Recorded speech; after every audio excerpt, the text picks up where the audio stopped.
बिहार की भोजपुरी एकेडमी के doctor R.K. Dubey ने इन दिनों मॉरिशस के दौरे पर हैं। मॉरिशस में भोजपुरी भाषा और लोक परंपरा का जायजा लेने के लिए वे यहां पर आए हुए हैं। उन्होंने आज MBC का दौरा किया। MBC ने आज एक अन्य महानुभाव का स्वागत किया। बिहार की भोजपुरी अकादमी के doctor R.K. Dubey Mauritius Bhojpuri institute की अध्यक्षा श्रीमती सरिता बुधू के साथ MBC के डायरेक्टर जनरल डैन कालिका से मिलने आए थे। डॉक्टर दुबे पिछले 2 सप्ताहों से मॉरिशस में भोजपुरी भाषा और लोक परंपरा का जायजा लेते हुए अनेक संस्थाओं और गांवों का दौरा कर रहे हैं। MBC के बोर्ड रूम में डायरेक्टर जनरल ने MBC के उन विभाग अधिकारियों से भी उनकी भेंट कराई जो भोजपुरी भाषा में रेडियो एवं टीवी प्रोग्राम तथा समाचार प्रसारित करते हैं। डॉक्टर दुबे ने कहा कि भोजपुरी के उत्थान में MBC द्वारा किए जा रहे कार्यों से वे बहुत ही प्रभावित हुए हैं। उन्होंने बिहार राज्य के कुछ टेलीविजन स्टेशनों का सहयोग प्राप्त करने की भी बात की ताकि उनके साथ MBC भोजपुरी प्रोग्रामों एवं फिल्मों का आदान प्रदान कर सके। MBC के महानिदेशक डैन कालिका ने कहा कि पिछले 1 साल से MBC स्थानीय भोजपुरी कलाकारों को हर तरह की सुविधा दे रही है और कि भोजपुरी में ज़्यादा से ज़्यादा स्थानीय प्रोग्राम बनाए जा रहे हैं, जैसे भोजपुरी टॉप 5 और कहाँ जात बा हमनी के समाज।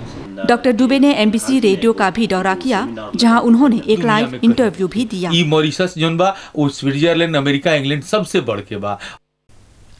बिहार की भोजपुरी अकेडमी के अध्यक्ष प्रोफेसर रविकांत दुबे इन दिनों मॉरिशस में हैं। मॉरिशस भोजपुरी इंस्टीट्यूट की पहल पर प्रोफेसर दुबे मॉरिशस में भोजपुरी के क्षेत्र में काम कर रहे संगठनों और संस्थानों के लिए बिहार राज्य की ओर से सहयोग प्रस्ताव लेकर आए हैं। प्रोफेसर रविकांत दुबे ने महात्मा गांधी संस्थान में भोजपुरी अंतर्राष्ट्रीय आयाम और भावी संभावनाओं नामक विषय पर एक कार्यशाला का संचालन किया। शिक्षा एवं मानव संसाधन मंत्री डॉक्टर वसंत बनवारी और कला एवं संस्कृति मंत्री मुकेश चुन्नी ने मॉरिशस में भोजपुरी के विकास के लिए सरकारी कदमों पर बात की। इस पर पेश है प्रीति रामजीन और अरविंद बिसेसर की ये रिपोर्ट। बिहार सरकार और बिहार भोजपुरी अकादमी के सहयोग से बहुत जल्द मॉरिशस के छात्र बिहार में जाकर भोजपुरी में BA और MA के कोर्स पूरे कर सकते हैं और यहां तक कि शोध कार्य भी किए जा सकते हैं। भोजपुरी भाषा और संस्कृति, अंतर्राष्ट्रीय स्तर पर भोजपुरी आयाम, वर्तमान समय में भोजपुरी के अस्तित्व और विकास की संभावनाएं, इन सभी मुद्दों पर प्रोफेसर रविकांत दुबे ने कार्यशाला का संचालन किया। मॉरिशस भोजपुरी संस्थान और महात्मा गांधी संस्थान के भोजपुरी लोक संस्कृति विभाग के मिले जुले सहयोग से यह लगा। प्रोफेसर रविकांत दुबे यहाँ पर भोजपुरी के विकास के लिए उठाए जा रहे सरकारी कदमों और अन्य संस्थाओं द्वारा चलाए जा रहे कार्यों की प्रशंसा की।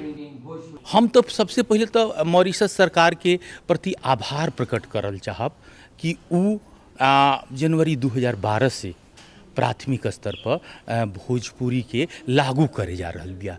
ई एगो बड़ी प्रशंसनीय कदम बा। दूसरा बात कि भोजपुरी स्पीकिंग यूनियन बिल भी जून 2010 में आयल और अब ओकर कार्य रूप में परिणत होके के प्रक्रिया चल रहल बा।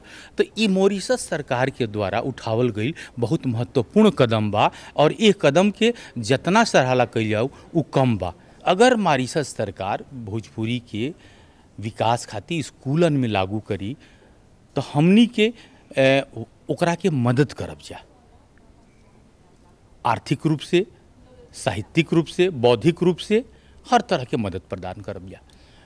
और जिसे कि रुआ पता बा कि बिहार की स्थापना की 100 साल पूरा हो गई बा और 1 वर्ष के लगातार कार्यक्रम मनावल जाता। तो इमें एगो बिहार सरकार की योजना रहे कि जे हमार हृदय के करीब मित्र देश बा ओ देशन में हमनी के जाई जा, उ लोग के बोलाई जा और एक दूसरा के मजबूत बनाई जा।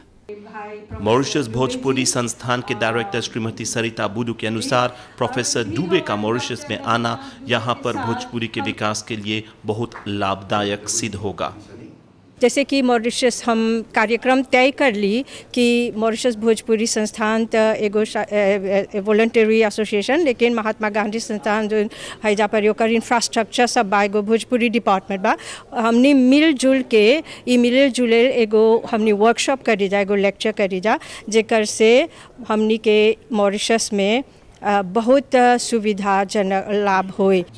कला एवं संस्कृति मंत्री मुकेश्वर चुनी के अनुसार मॉरिशस में भोजपुरी स्पीकिंग यूनियन की स्थापना के अलावा यूनेस्को में भोजपुरी लोक संस्कृति के अमूर्त विरासत को दर्जा दिलाने में सरकार काम कर रही है। हमने के पूर्वज के भाषा है, हमने के चाहिए जहाँ भी गल है जब भारत छोड़ के बिहार, यूपी, झारखंड, गंगा के दोनों तरफ से जो भी गल भारत छोड़ के वो लोग कहीं भी बसल, मॉरिशस से लेके Trinidad Tobago, Guyana, Suriname, Fiji, जहाँ भी गए जहाँ के पूर्वज लोग, वो लोग अपन साथ, अपन भाषा, अपन रीति रिवाज, अपन परंपरा लेके गए।